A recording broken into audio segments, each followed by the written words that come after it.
प्यारे बच्चों, जैसा कि पूर्व के वीडियो में मैंने आपको ऑक्सीमोरॉन और एंटीथेसिस के बारे में आपको मैंने बताया। इस वीडियो में मैं आपको next figure of speech hyperbole भी उसको बोलते हैं, हाइपरबोल अतिशयोक्ति अलंकार के बारे में बताएंगे। हाइपरबोल अतिशयोक्ति अलंकार के बारे में बताएंगे। इसको हाइपरबोल को एक और नाम से भी जाना जाता है, एग्जैगरेशन, EXAGGERATION,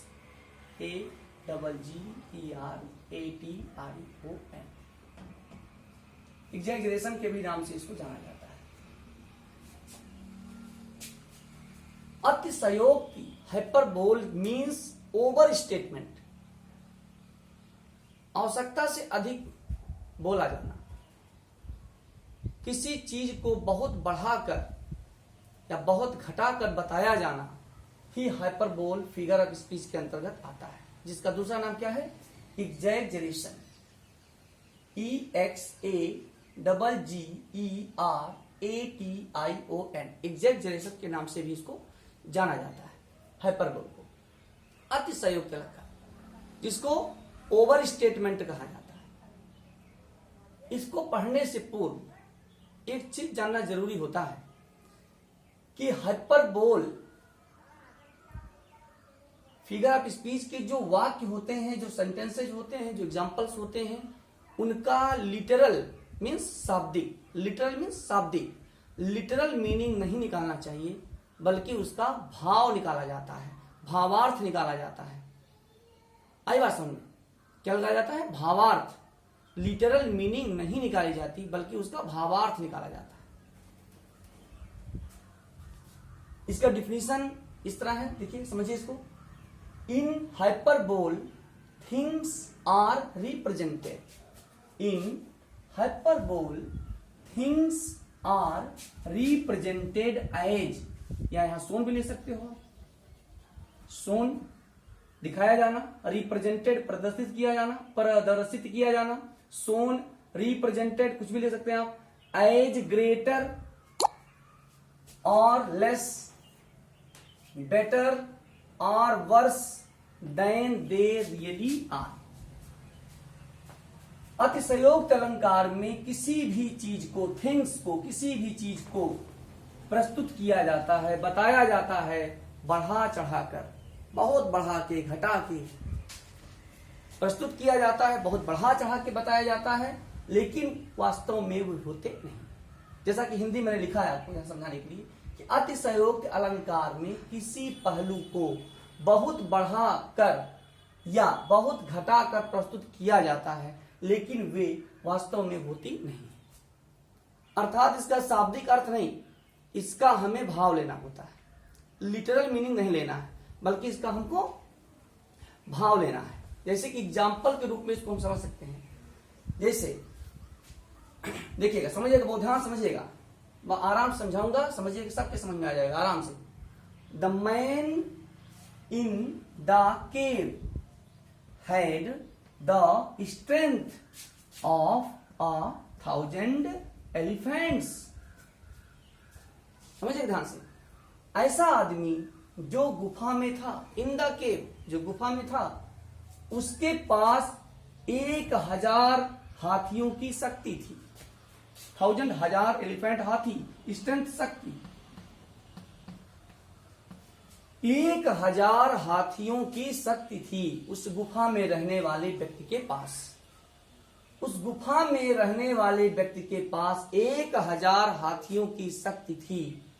इसका भाव क्या हुआ? इसका भाव यह हुआ कि गुफा में रहने वाला व्यक्ति बहुत ज्यादा शक्तिशाली था, बहुत ज्यादा शक्तिशाली था। शाब्दिक अर्थ नहीं, इसका भावार्थ लीजिए आप। देयर चीफ मीन सरदार, चीफ माने प्रमुख भी होता है, मुख्य भी होता है, लेकिन सरदार, वाज माउंटेन हाई, उनका जो सरदार था वो इतना ऊंचा था जैसे पर्वत के समान ऊंचा था। माउंटेन मीन्स पर्वत, हाई मीन्स ऊंचा। उनका सरदार पर्वत के समान ऊंचा था। ये तो शाब्दिक अर्थ हुआ, तो शाब्दिक अर्थ हमको लेना नहीं है, बल्कि इसका हमें भावार्थ लेना। इसका मतलब उनके सरदार की जो प्रतिष्ठा थी, उनके सरदार की जो प्रतिष्ठा थी बहुत ऊंची प्रतिष्ठा थी, ऊंची प्रतिष्ठा वाले थे, इसलिए माउंटेन ऊंचा होता है, प्रतिष्ठा भी ऊंची, उसकी प्रतिष्ठा ऊंची थी उनके सरदार की। किसी चीज को बहुत बढ़ा चढ़ाकर प्रस्तुत करना, ओवर स्टेटमेंट करना ही हाइपरबोल फिगर ऑफ स्पीच के अंतर्गत आता है। इसको एग्जैजरेशन के नाम से भी जाना जाता है। तीसरा सेंटेंस देखिए, I have not seen him for ages. मैंने उसको युगों युगों से नहीं देखा है, present perfect tense. I have not seen him, present perfect tense. मैंने उसको युगों युगों से नहीं देखा है। एजेस हाइपरबोल है कि नहीं? युगों युगों से, 4 युग होता है, सतयुग, द्वापर, कलयुग, त्रेता को 4 युग होता है। युगों युगों से नहीं देखा है तो हाइपरबोल हुआ कि नहीं हुआ? किसी स्टेटमेंट को बहुत ज्यादा बढ़ा के बोला गया है, बहुत ज्यादा बढ़ा चढ़ाकर बोला गया है। तो आई have not seen him for edges का मतलब ये होता है कि मैंने उसे युगों युगों से नहीं देखा है। इसका मतलब यह हुआ, it mean to say that मैंने उसको बहुत लंबे समय से नहीं देखा है, इसका मतलब ये होगा। तीसरा देखिए, नेक्स्ट चौथा, ही स्नीज्ड, छींका, उसने छींका और बादल फट गया। अब किसी के छींकने से बादल फट जाए तो यार, इस समय तो देख ही रहे हो महामारी, वैश्विक महामारी पूरी दुनिया में फैली है, मार छींक रहे हैं तो बादल फट जाना चाहिए। वैसे हो भी रहा, मौसम दिक्कत कर रहा है, ऐसा भी हो रहा है। क्यों ऐसा हो रहा, नहीं हो रहा? ही स्नीज्ड एंड क्लाउड्स वुड ब्रेक, इतना जोर छींका जैसे बादल, छींका बादल फट गए। तो किसी के छींकने से बादल नहीं फटता था, बहुत तेज छींका, बहुत तेज छींका। नेक्स्ट, 10,000 सा आई एट अ ग्लैंस, एक ही झलक में मैंने जिनको देखा उनकी संख्या कितनी थी? 10,000 लोगों। 10,000 सा देखा, 10,000 देखा मैंने, 10,000 लोगों को एक झलक में देखा, एक दृष्टि में देखा। ग्लैंस माने झलक, एक ही झलक में मैंने 10,000 लोगों को देखा, अर्थात बहुत सारे लोगों को देखा, बहुत अनेक लोगों को मैंने देखा, लेकिन गणना करना मुश्किल है कि 10,000 थे वो। इसलिए यहां पर आपका हाइपरबोल फिगर ऑफ स्पीच है। किसी भी स्टेटमेंट को बहुत बढ़ा चढ़ा के कहना, बहुत बढ़ा चढ़ा कर कहना ही हाइपरबोल के अंतर्गत आता है। और भी 2-3 एग्जाम्पल जो बहुत टॉप मोस्ट एग्जाम्पल हैं, बहुत इंपॉर्टेंट एग्जाम्पल हैं, परीक्षाओं में पूछे जाते हैं, उनको भी एक बार हम गौर करते हैं, उनको भी एक बार नजर ले जाते हैं, दिखा पर चलते हैं सेंटेंस पर कि कौन सा सेंटेंस है जो बहुत सुंदर सेंटेंस है। क्या सेंटेंस है? देखिए, बहुत अच्छा सेंटेंस है, बहुत अच्छा सेंटेंस है, बहुत इंपॉर्टेंट सेंटेंस है। सेंटेंस है क्या? एग्जाम्पल लेते हैं, Belinda, Belinda smiled and all the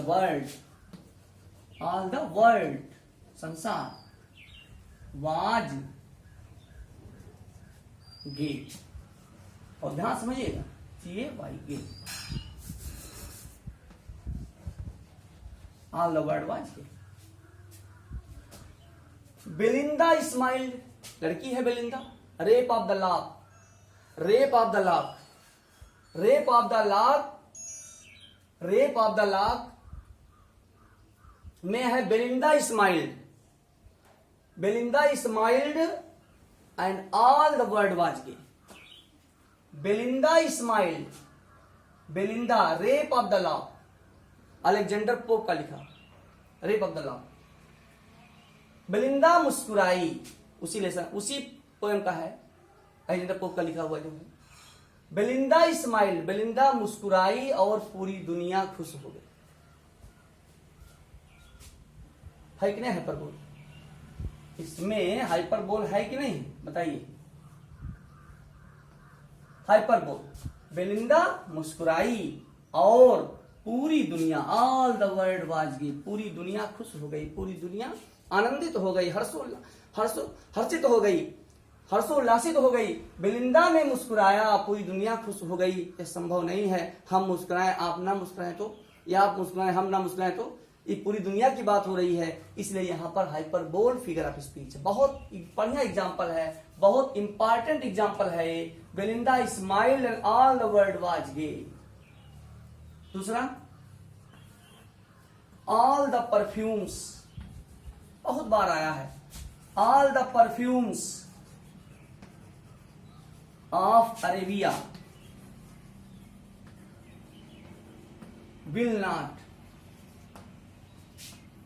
will not sweeten this little hand, this little hand।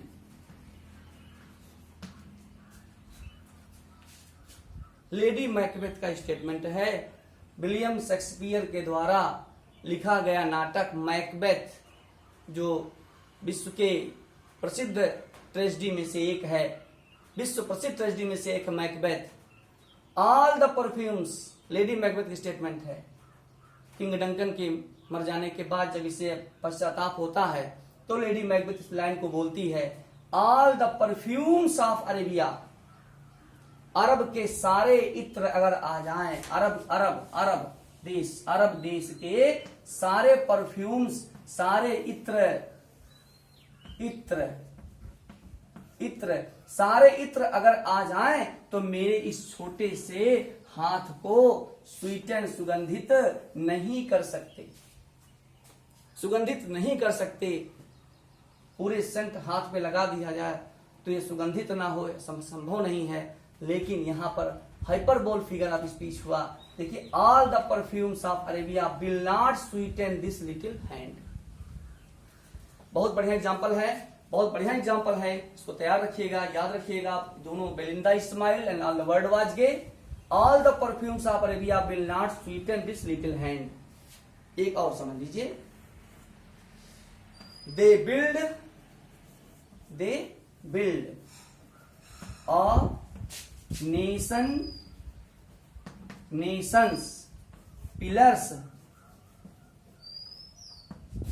pillars deep and lift them to the sky।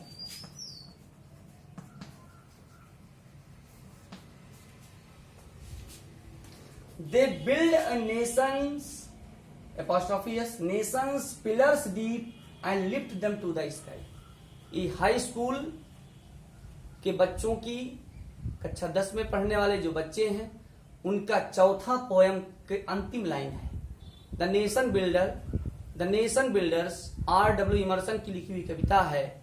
उस कविता की अंतिम लाइनें हैं जो बहुत ही हाइपरबोल और एग्जैजरेशन के रूप में प्रस्तुत किया गया है कि वे बहादुर लोग जो है अपने देश को महान बनाते हैं। They build a nations pillars deep, देश के नींव को डीप करते हैं और उनको आकाश तक पहुंचाते हैं, अर्थात देश का नाम बुलंदियों तक पहुंचाने का काम करते हैं। ऐसे बहादुर लोग, अपने देश के बहादुर लोग, देश को बुलंदियों तक पहुंचाने का काम करते हैं। पूरे विश्व में अपने देश का नाम हो, ऐसी भावना इस ऐसे वीर पुरुष की होती है जो ये भावना रखते हैं।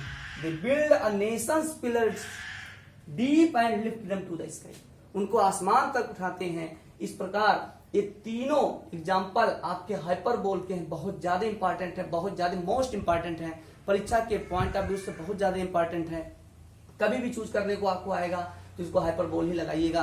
पहले इसका अर्थ समझिए, अर्थ समझ करके ही आप सही टिक लगा दीजिएगा, आपका सही हो जाएगा। इस प्रकार हाइपरबोल फिगर ऑफ स्पीच हमने आपको बताया, व्याख्या किया, निश्चित रूप से आप समझ गए होंगे। अब नेक्स्ट वीडियो में अगला फिगर ऑफ स्पीच आपको हम पढ़ाएंगे। That's all, to be continued tomorrow।